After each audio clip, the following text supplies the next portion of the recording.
got the opportunity to share my views and ideas of some of the latest trends towards my students. So I'm sharing my screen, and if I send the data or information from source to destination, so sender is sending, the receiver is receiving.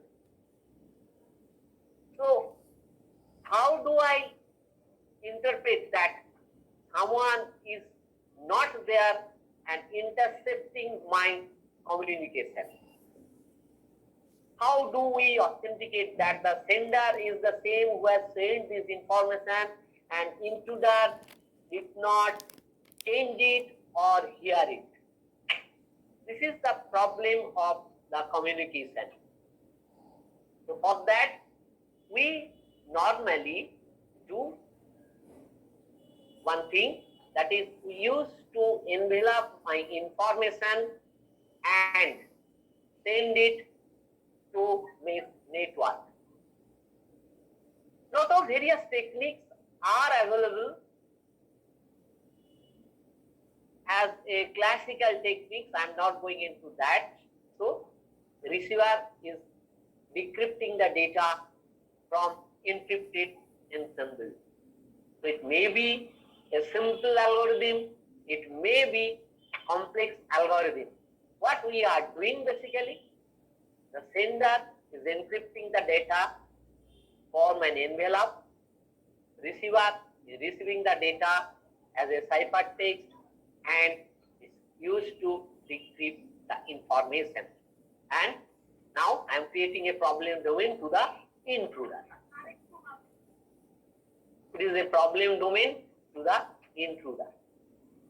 So when I am sending an information to encrypt it from and decrypting the information in terms of some decryption algorithm, if I use same algorithm and same key, then it is called the asymmetric key cryptography.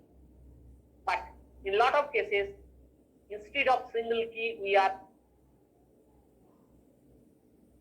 exchanging a pair of key or generating a pair of key and encrypting in some one key and decrypting with other key. That is your asymmetric key cryptography. So in asymmetric key cryptography, we are encrypting with a key and sending the message and key separately, or the key is exchanged at the beginning of transmission and it is being decrypted with another key. Now, this is called the public key cryptography. That means if you send the data from the receiver and if from the sender, and if the receiver receives the data, then key is to be shared in a symmetric key algorithm. Because I am using same key for encryption and decryption and same algorithm. What is the example? You can see an example, very, very simple, trivial example, that suppose you have 2 bytes. If you XOR this 2 bytes, you generate a 3rd byte. So, suppose I am speaking of the 1st byte, and if you make XOR of 2nd byte and 3rd byte, you will generate the 1st byte. So, this is simple case of symmetric algorithm. That means I am always going towards forward direction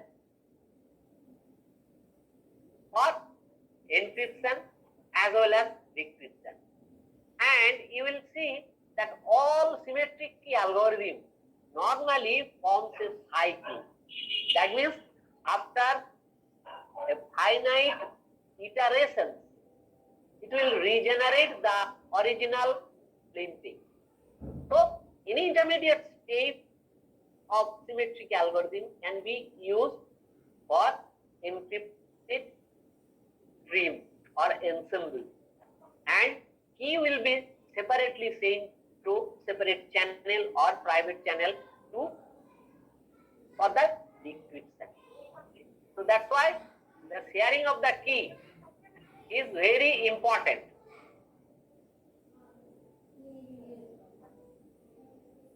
So for asymmetric key, you see that we have already discussed that encrypt with a private key and decrypt with the public. But what is the problem?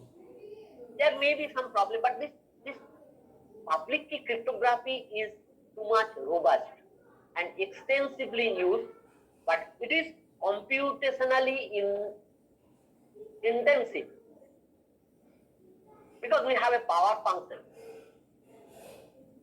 So now when the cryptography field started 1960 onwards, you see that at that time we are talking about the only symmetric key algorithm.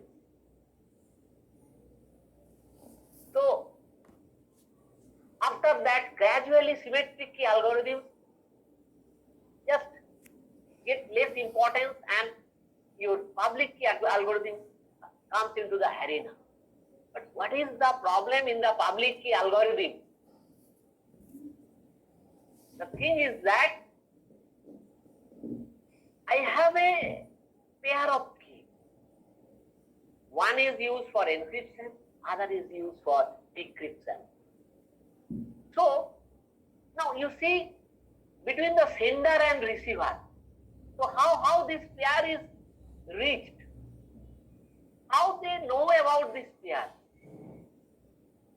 So some sorts of computation, mathematical computations are done. So one of the famous algorithms is called the De-Thielman key exchange algorithm. That prior to transmission, I have to generate the key pair at both ends in terms of some mathematical computation. Once again, this computation is complex, but I can generate the key at both ends. What is the problem for this transmission? When I am exchanging the key or generating the key at both ends of the transmission, the problem is that again the man in the middle. If someone on the top of the wall, he can see both sides of the wall. So that means it is called the man in the middle attack. That means he can intercept, he can change, he can hear and he can modify. So this is one aspect that any public key algorithm or asymmetric key algorithm suffers from man in the middle attack. That's why the latest trend of the technology is that a separate field has been generated which is called the neural cryptography.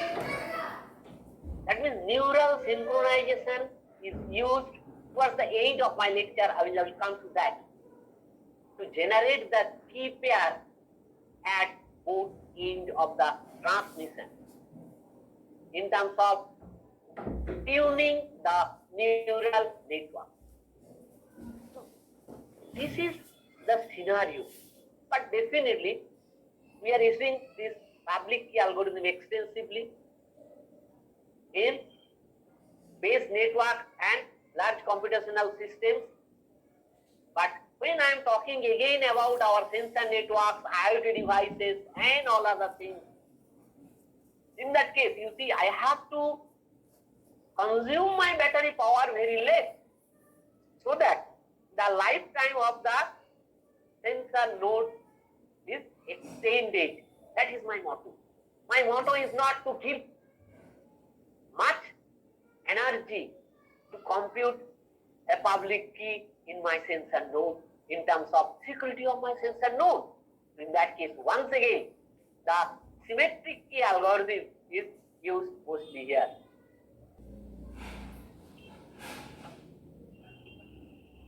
So, this is the system.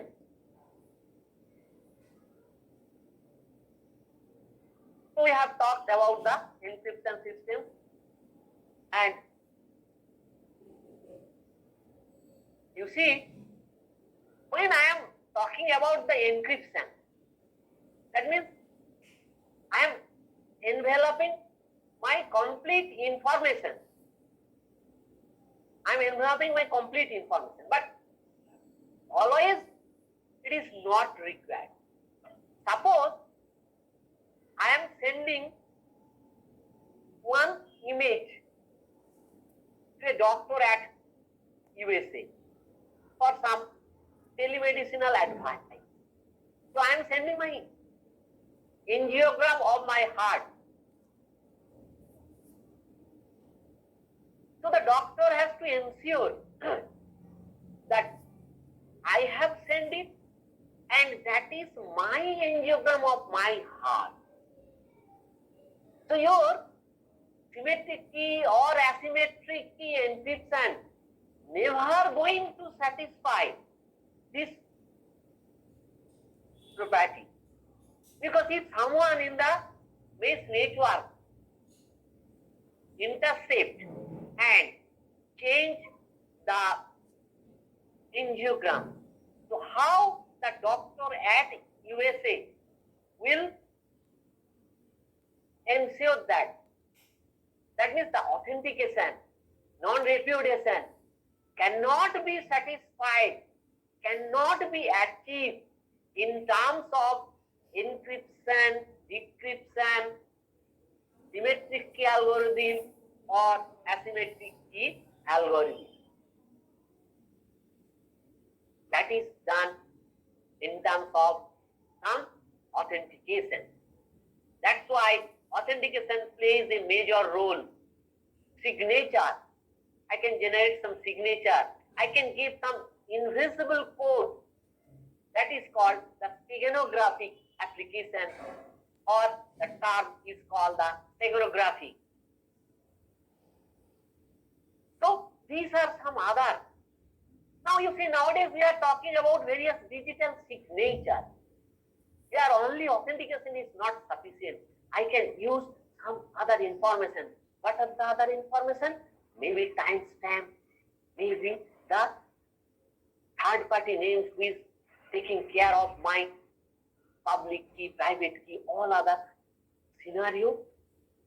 So that means digital signature and the digital certificate is also another way of various things for authentication.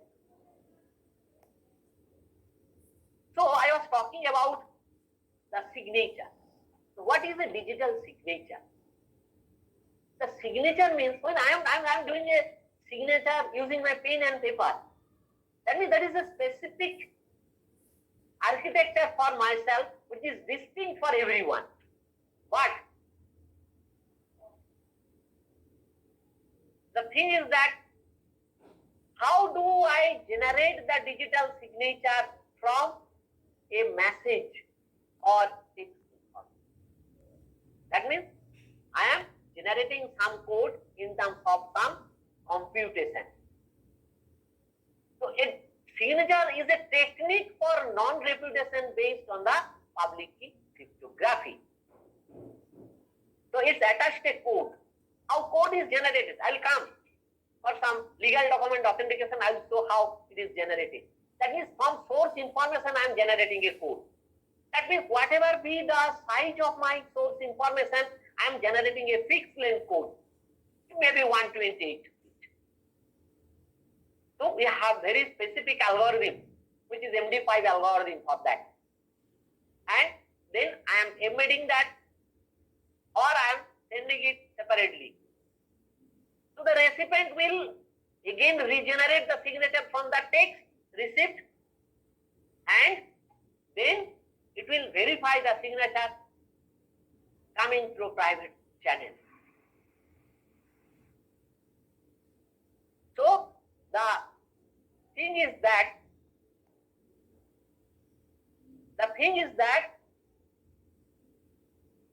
if the source information is changed by the intruder, the signature will not match. So what we normally do in the telemedicine or this in image authentication, that we used to put a signature or some authentication code invisibly into the image, which part where non-significant informations are there, less significant informations are there. So the receiver will again extract it, and also I'll send that signature to a separate means through WhatsApp or through mail. So the receiver will take the signature, it will generate, and it will match. If it is matched, that means the non-repudiation is ensued. So that is called your signature. So these are some of the characteristics. I am not going into details of the characteristics. So various types of signatures are there.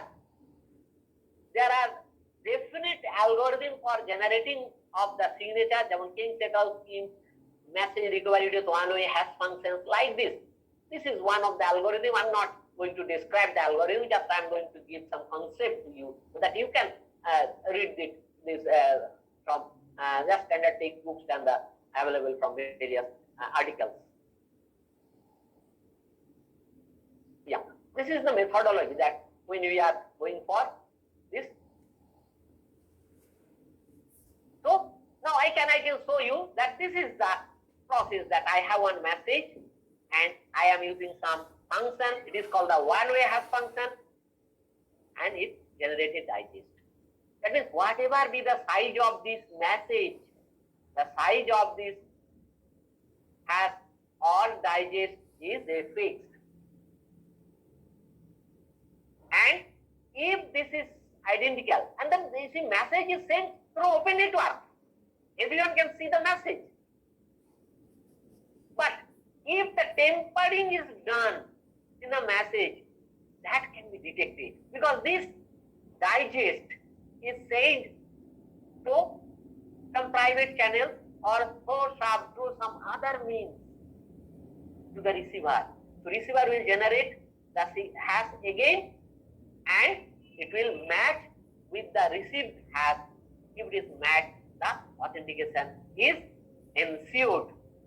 So you see, for message digest, which is extensively used in Windows-based system, it is length of 128 bits, and SHA-1 used in Linux-based system, which is normally 160 bits.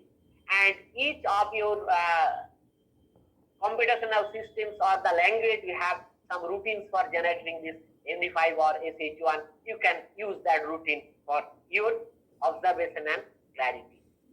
So you see MD5.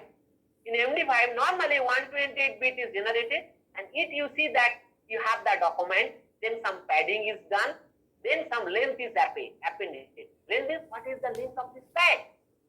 Then the blocks are made multiple of 512 bits. And then some functions are used to generate 128-bit hash.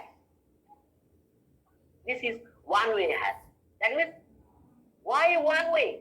Because if we start from this hash or 128-bit hash, it is not possible to generate the complete source information. Because you see, the size of the source information is a variable one, and the output is a fixed 128-bit code. So that's why this is called the one-way hash function. And you see that we can go for a very good authentication in terms of one-way hash function. You see? Yeah. So the signature will be matched if, but there may be forging of this hash function also. That is for that. when I am talking the authentication, normally we go for user authentication. So you see everyone of us have number of username passwords in various systems because we have to register for there, and you see particularly we have email, at least one email is there. And now when you are secured communications and secure transactions, one-time password is added with a timestamp. You see that I was talking about the timestamp. What is the timestamp? The timestamp is maybe 10 seconds, some case maybe 20 seconds, some case maybe 1 minute or 2 minutes. So after that, it will expire. Normally you have seen that when we are going for various transactions, the timestamp has a limit. So very small. And also we are using some public key algorithms in smart card certificates, in PKI infrastructure. Nowadays you see you can go for fingerprint, voice recognition. All these things are used in authentication. But when you are using your password, you are giving your username. Username is fixed. What is your username? It is a name of your directory in the server, nothing else. And what is your password? You have given a very hard password. Now, if someone attacking your system in terms of a keyboard interrupt, when you are pressing a key on your keyboard, so that is taken in terms of flash interrupt, the password may be leaked. So for that reason, nowadays, what we normally do in terms of server-based authentication system, that you as a remote user, you are giving your user ID, then you are giving your password, then your password transmitting through the insecure channel, but your server will compute a hash from the server password, compute a hash, and that hash is called a salt. That means on a very good menu of pizza, you are just sparkling the pepper and salt. So salt and pepper noise, you know that is image processing, it's a very usual and common term. So that salt is created by the server and it is kept in the server password file and it is transmitted and concatenated with the password of that user while transmitting the password. And that's why you have seen that when you are typing your password, some things are concatenated at that moment. So then it is reached to the server. So what server will do, that when I am sparkling salt and pepper on my menu, so it is spoiling my menu. I cannot take out that salt and pepper. But here, server will reconcatenate the salt from the password. So password will match. And if someone says the password through keyboard interrupt, you see that password will not match because that password contains your noise. What is noise? It is your salt. So this is some knowledge about your signature and authentication. But only signature is not sufficient. For that case, what we used to go for? We go for digital certificates. Nowadays, you see e-certificates are a major aspect of all communication. Where what we are doing in case of a digital certificate, we are fabricating the document, then we are generating a digital signature, and then we are posting some information. Complete document takes the digital certificate. What is digital certificates? That we have various series of 13X.509 is the standard, version 1, 2 and 3. So where we give some name, organization address, owner's public key, certificate validity, serial number, digital signature, and the keys, public key, most key. And then it is with a validity period. And everything is just computed through some computations and fabricated in the document. That means it's called the e-certificate. And who is doing that? I am not doing the same. You are not doing the same. We have a public key infrastructure called the PI. What is the public infrastructure? We have a set of hardware, software, people, policies, procedures to create, manage, store, distribute and revoke digital certificates. What is the architecture of that public infrastructure? We have a registration authority, just like you see when you are going to the Flipkart or Amazon. So first you have to register with your username and password. And then we have the authority of certification. That means who is generating the certificates. We have the verification. That means when verification is needed, it is verified. That means some public infrastructure we are using. Suppose HDFC gateway or SBI gateway. So RBI is not authenticating you for your transaction. We have a third party. That means HDFC gateway taking care of transaction on behalf of you. When the transaction is unsuccessful, it's reverted to you. That means this is a public infrastructure. So here we have the registration authority and certification authority and verification authority. We are not going into details that you are registering, then the certificate and authority is issuing the certificate. So definitely when you are issuing the certificate, so we are using public infrastructure and some public key algorithm. Yeah, we are fabricating the keys. So one key must be with that particular person. That means who is that person? I am sitting in a particular terminal in the authority, certification authority. So terminal is not an identifier. What is the identifier? That means the credential of that certification authority. It may be X today, it may be Y today. So another key associated with that. Because when I am going for a verification, so it needs authentication. So you see that my university using the certificates, your institute using the certificates, maybe from same authority of certification, maybe from some other authority. So there may be some root system from where we can verify this type of certificates. So this is your public key infrastructure. I am not going into details of this. So in terms of your public infrastructure, we are just providing the privacy and confidentiality, authentication, non-authentication. All these three are ensured.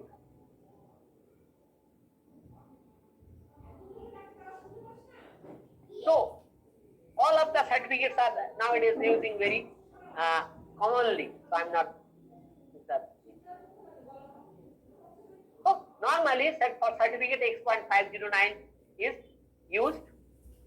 It is called Internet Engineering Task Force from this public infrastructure. We have, you see that I can compare this certificate in terms of our passport. That in passport you have name, passport number, valid from, valid to, issued by, autograph. And here you see that subject name, serial number, valid from, valid to, issuer name, along with the cryptographic technique associated with the passport. That means definitely we have to have a key pair. So all of the authorities are just. Yeah, you see what are in the versions? Nowadays we are using version 3 now. So in version 1 you see that up to this, subject public information, subject name, validity, signature, algorithm identifier. Why signature algorithm identifier? You see that when I am going for a standard, so we have two type of standard here, ISO standard, and we have the BIS, Bureau of Indian Standards. They have specified some algorithm. So it is not a single algorithm that we are using. We are using some, suppose 10 algorithms or 5 algorithms. You can use these 5 algorithms. After 3 years, it will be again rechecked and it will be again scrutinized that another good algorithms are there. So that can be again added. So that's why it's called the signature algorithm identifier. That means when I am generating a certificate in terms of a particular algorithm, not a fixed algorithm, I can choose among some algorithms specified by, if it is at India, it's the Bureau of Indian Standards, BIS. If it is an international standard, it is from ISO. So if Indian standards are there, you have to use Indian standard, otherwise you have to use the ISO. So I can write the algorithm number. First algorithm, you see RSA. Second algorithm, it may be RC5. Second, third algorithm, it may be IDEA.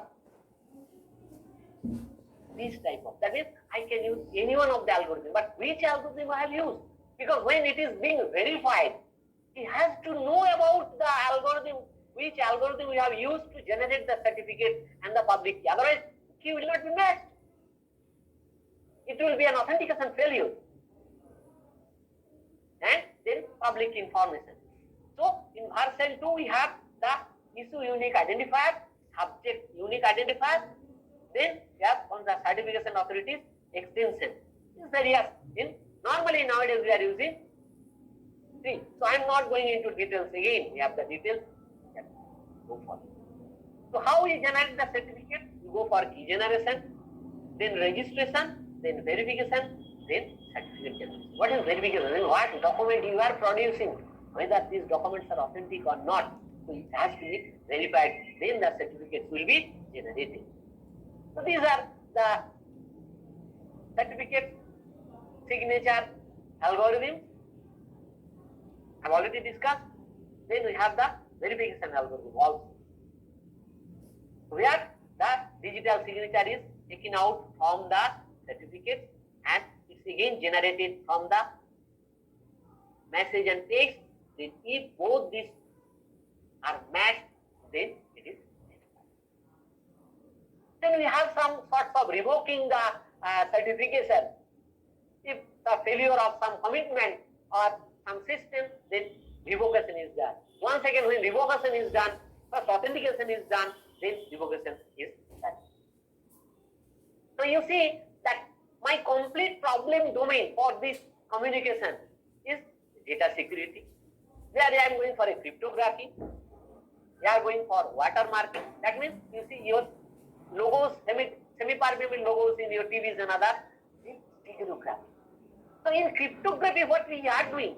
In cryptography, we are doing complete enveloping of my source information.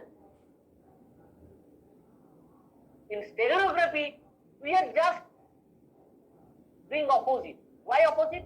In cryptography, we are scrambling the information. Everyone can see that information is scrambled. This is not meaningful information. But in steganography, we used to keep the source information as it is. Suppose I am putting some code into an image. So I am keeping the image near equal to the original. So if we think of that steganographic application, so I can go for spatial domain steganography, I can go for frequency domain steganography. What I can do, I can go for image authentication.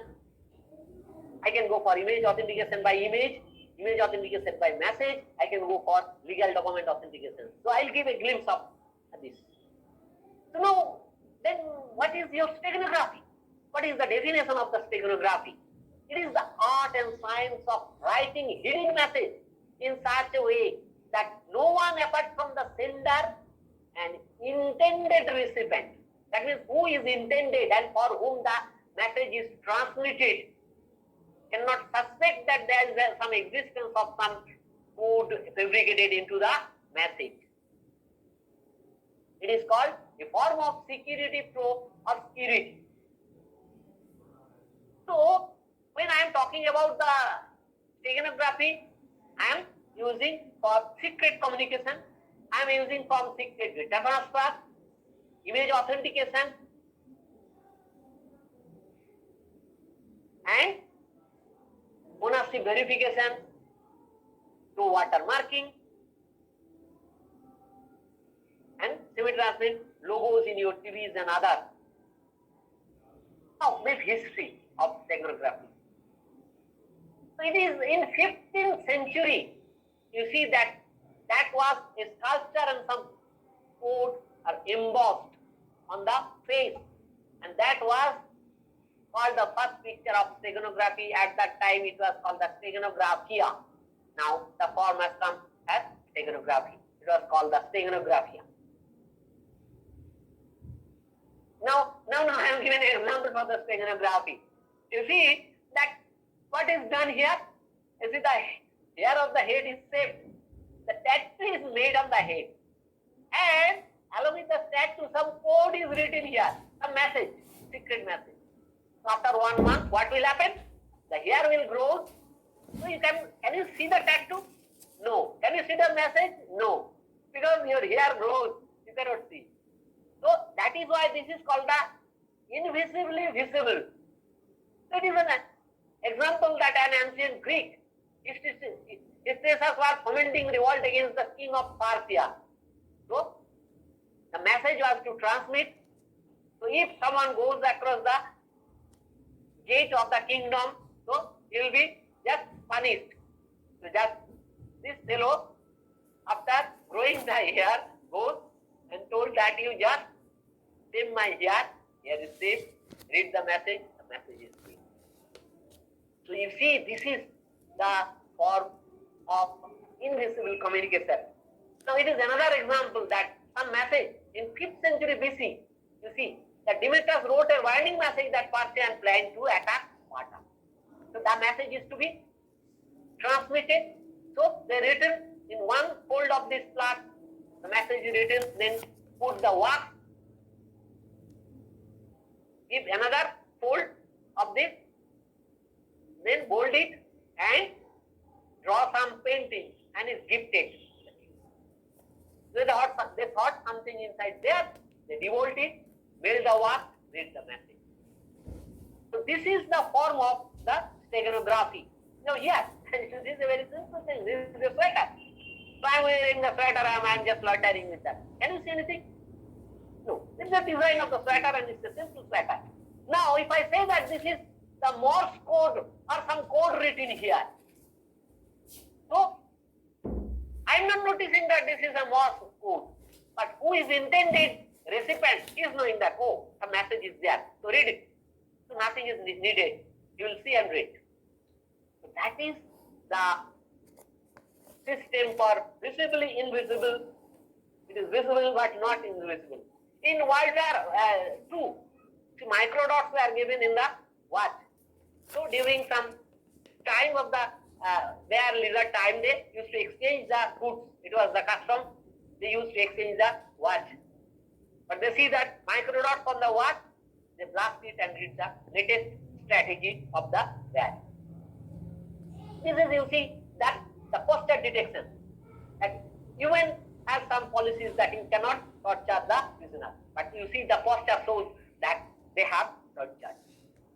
Now, all these things on the steganographic application, what we have seen, it's a physical steganography. So, physical steganography means that I am doing something in terms of physical means. So, famous serial Chandrakanta, you have seen that some writing on the lemon juice. So, now, all of these things are the health. But nowadays, what we are talking about a digital image.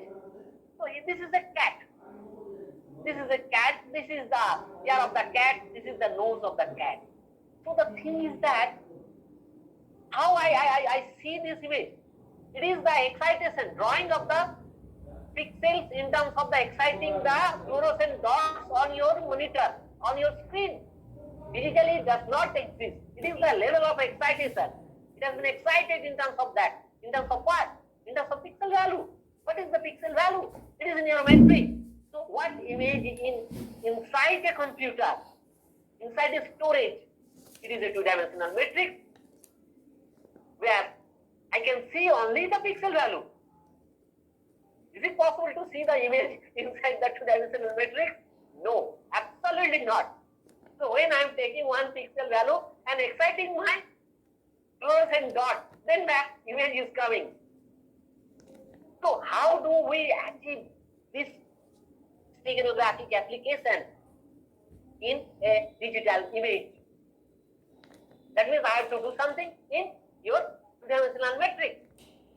That is being done. What I am coming next. We have various types of steganographic applications, maybe traditional steganography, modern steganography, etc. Pure steganography, secret key, public key, lots of steganography variations are there. I am just using some of this. See, you see, usage in modern printers. Steganography is used by some modern printers HP, that yellow dots are there.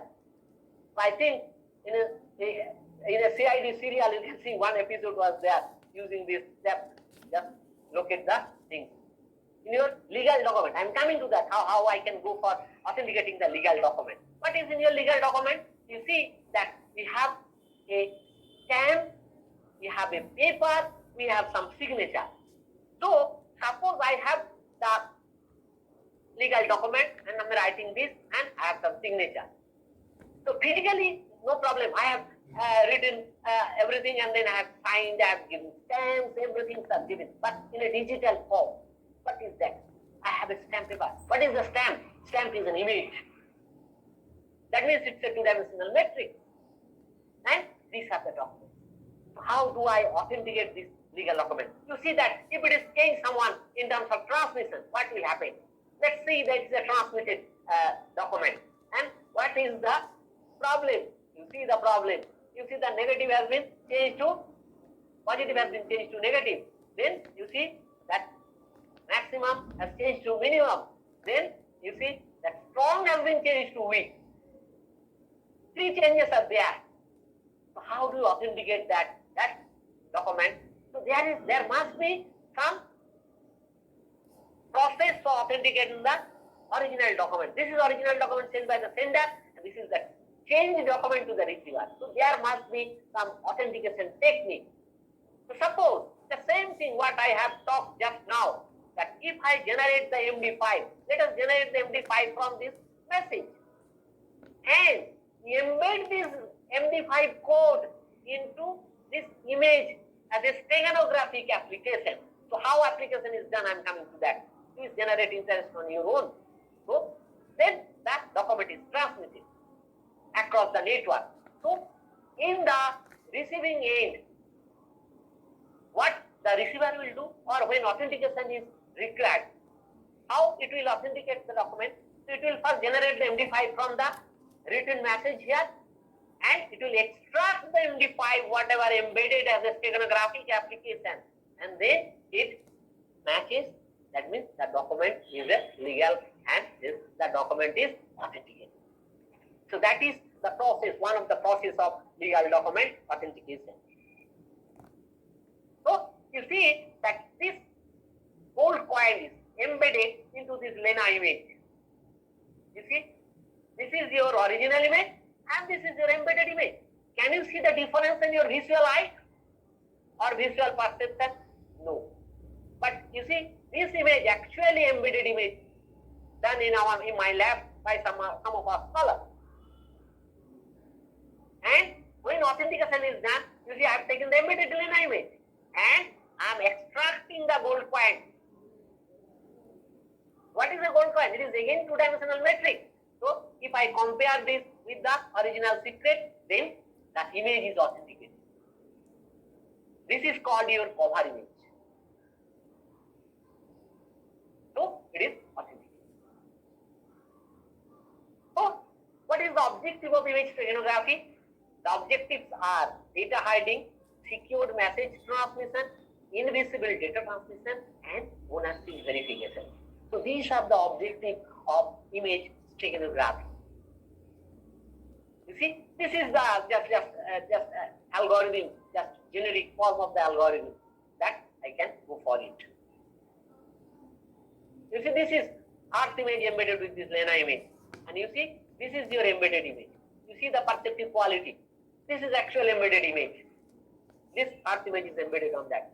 Again, you see, this is a paper image, and this Earth is embedded on this, and this is the embedded image.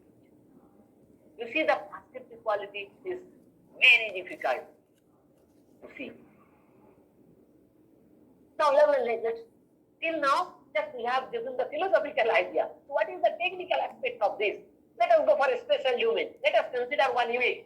That means once again the Lena image, and I have made is a grayscale image. And I am taking a small portion of this image. That means 9 pixels I am taking from here. So these 9 pixels are taken. You see, these are converted to binary.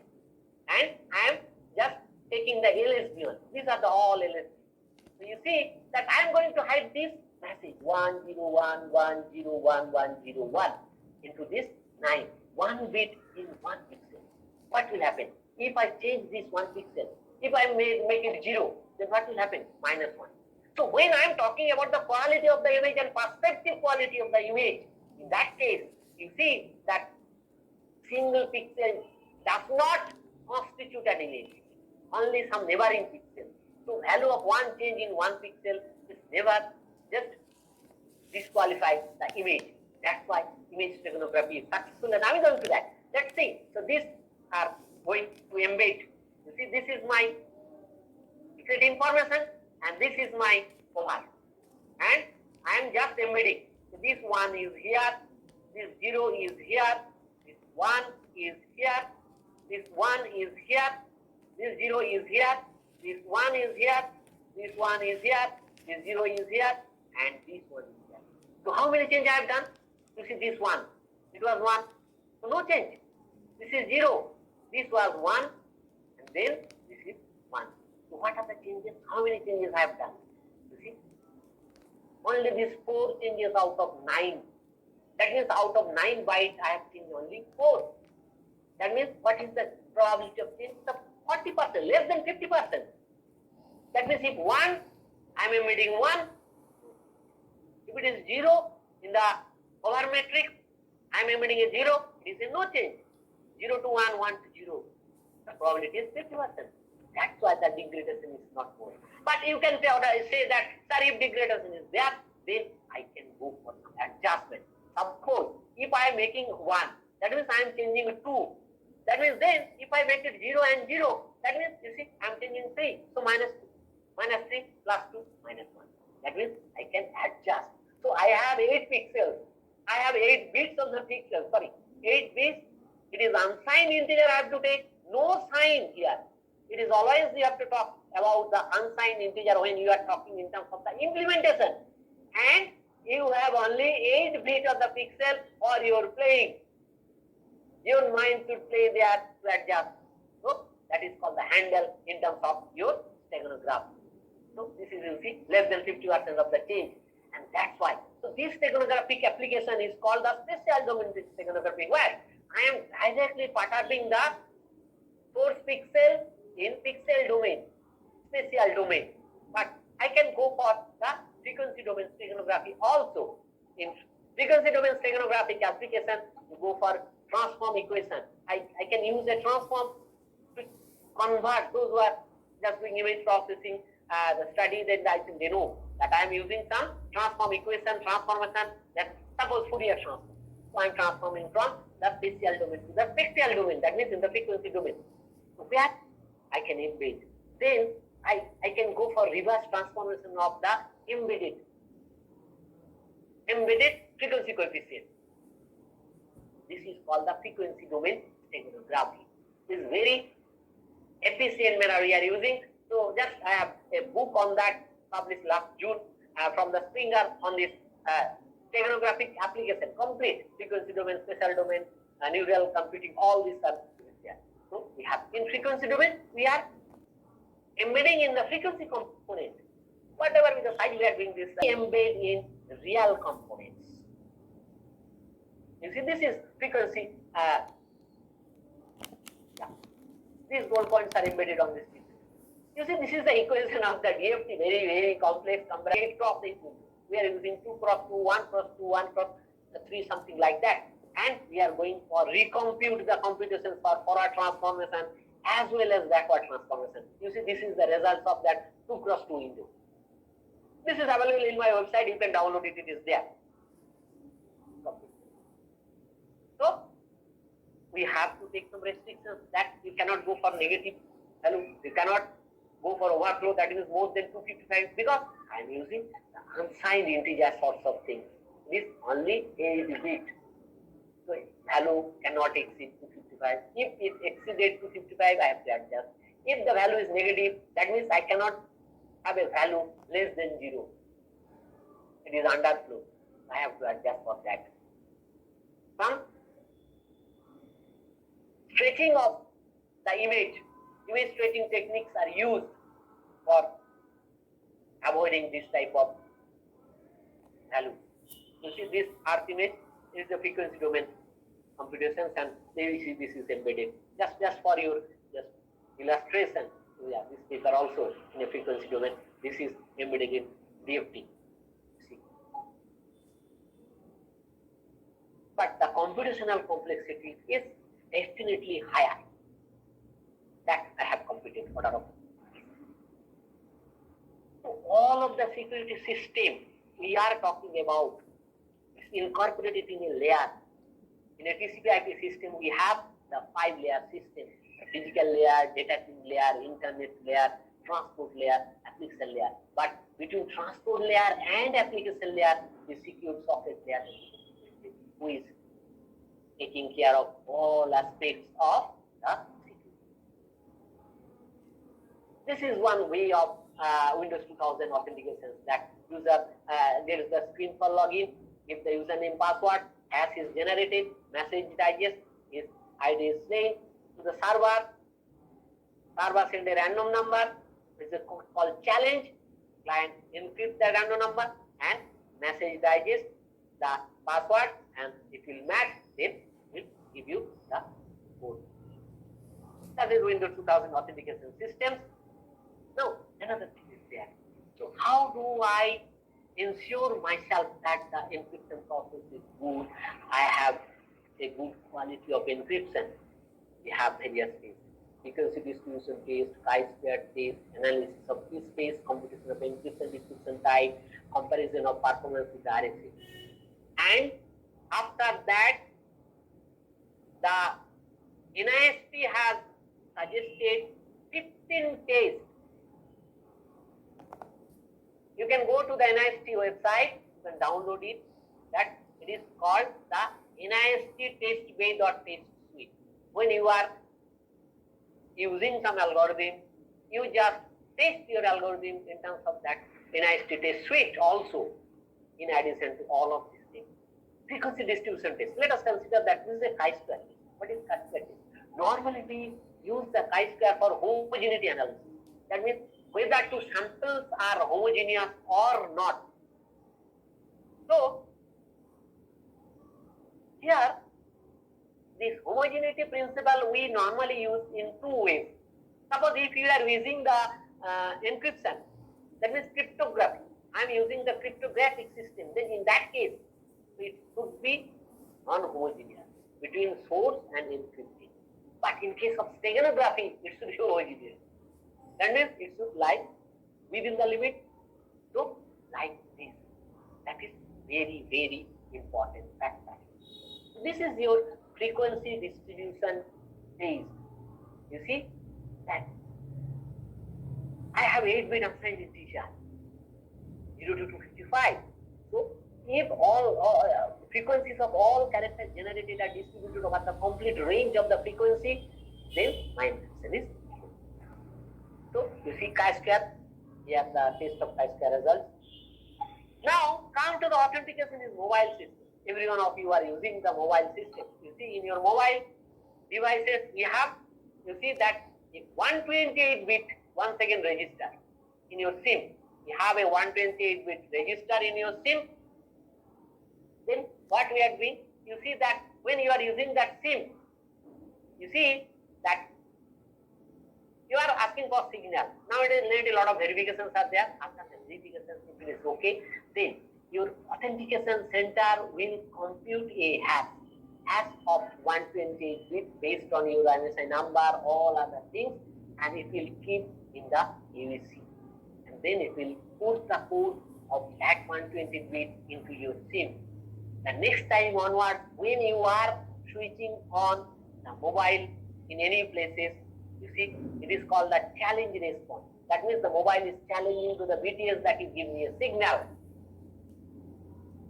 So, again the authentication will be done, computation will be done, and if the code matches, then if it is 2G, 1 frequency, if it is 3G or 4G, 8 frequencies for the similar connectivity. And for that, we use 3 databases. What are the databases? It is called the Equipment Identity Register, and we have 2 databases. That means all of your things are put in your home location register, and Visitor location register. Suppose if you talk about the BSNL, in your BSNL we have two MSC. One is at Kolkata, other one is at Siliguri. That means you will see that we have the Kolkata circle and this is a West Bengal circle. If you cross the Ganga, Howrah, this is the West Bengal circle, and rest is the Kolkata circle up to Kolani. You see that now suppose you are at Kolkata, you have taken the SIM at Kolkata. So, and if you cross the Ganga, you will see one R sign is coming. How the R sign is coming? How it is coming? It's very simple. That when I am crossing to the Kolkata, then MSC of Kolkata is not working. It is the MSC of West Bengal circle. So there, it is not written in your HLR. So in that case, it will be authenticated from the MSC and a temporary entity will be written on the VLR and your authentication is done through AVC and you will get signal. But suppose you are going to Kashmir, Katra or Sonmarg, what will happen? There, if you have a prepaid mobile, you will see still your mobile is authenticated but you are not getting a signal. But you see you have a lot of signals but you are not getting what all. What is that? That means you see that VLR entry at Kashmir is not permitted by the principal government of India. Only postpaid is permitted. That's why your permission is not there for all. And other things are there in terms of the security. You have the equipment identity register where we have the grey database, black database and white database. So your credential and all other things. Suppose the mobile has been stolen, how the security is obtained? So you send an SMS or you call. So at that moment, it will go to the black database. That means everything will be stopped by the authentication center if your entries go for the black database. Like this, your authentication in mobile system is done. So at the beginning, I was talking about the base element key exchange problem. That means when I am going for a public key algorithm, in public key algorithm, you have a pair of keys. When you have a pair of keys,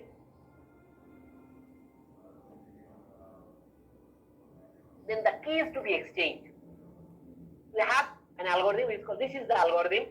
I'm not going into the details of the algorithm. You see what I was talking, that your power computations and mod functions or computing keys.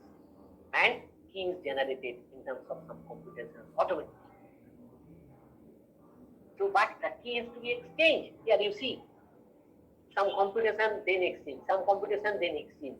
So if man in the middle goes for attack, you see, receive the key, change the key. So it is not possible to the receiver to identify that key has been changed or someone is there. Man in the middle is there, attack is there. So this is one of the problems, man in the middle attack problem in the public key. Yeah. What is the solution? This solution has come since 2003-2004. A separate field has been generated which is called the neural cryptography. There we are using tree parity machines. I'm just simply giving you the glimpse of that. So this is history. These are, I think, started around 2002-2003. What they are doing? Artificial neural network based key generation. Nowadays the deep learning is also being used. We are using a tree parity machine. This is neural synchronization. Instead of transmitting or exchanging the key between two sender and receiver, we are generating the key at both ends in terms of neural network and neural synchronization. Let us consider a tree parity machine. We have the key number of hidden neurons, in the number of input neurons, in the maximum value of weight. And we are taking two tree parity machines. You take random values for initialization. Nowadays, we are using chaos for initialization or more randomness, chaos based bit generation. So, I am using two neural networks at two ends and I am tuning this to neural network. Just I am giving a glimpse. Then we will go in detail. So generate the random inputs, and we have a signum function. Is computed the within layer and it generates one output. Then this single bit output is transmitted across the network. And if it is identical, then the values pertaining to that node are updated. What are the updation rules? The updation rules are done in terms of learning. What are the learning? That means it may be Hebbian rule, it may be anti-Hebbian, or it may be random walks. You see that we are computing the output neurons through the signum functions. If output is not equal, we just leave it. If output is equal, we just update the values. So this is synchronization process. This program is written in Java and tested in our lab for our use for neural cryptography. You see that this is neural machine A, this is neural machine B. So initially these are different. You see -2, -6, and gradually you see it will just go for 30. Yeah. You see now this equal. You see both nodes are equal. This is called the synchronization of two neural networks. What are the learning rules we are using? You see these are 3 learning rules: Hebbian, anti-Hebbian, and the random walks. And we are using updation, using this.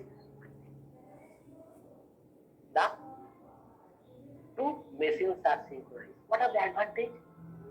You see, each partner use the random bits for computation. The intruder does not know about the architecture of the neural network. He is simply getting a single bit when it is being transmitted across the network. So it has to compute the exhaustive search at that time network.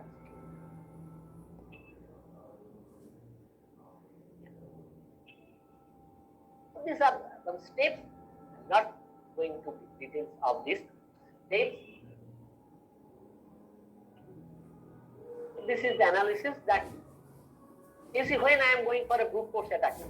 This that 12 plus 1 K, and it is very difficult to break this code. So this is the form of neural cryptography. I can avoid the key exchange in some way, and man in the middle attack.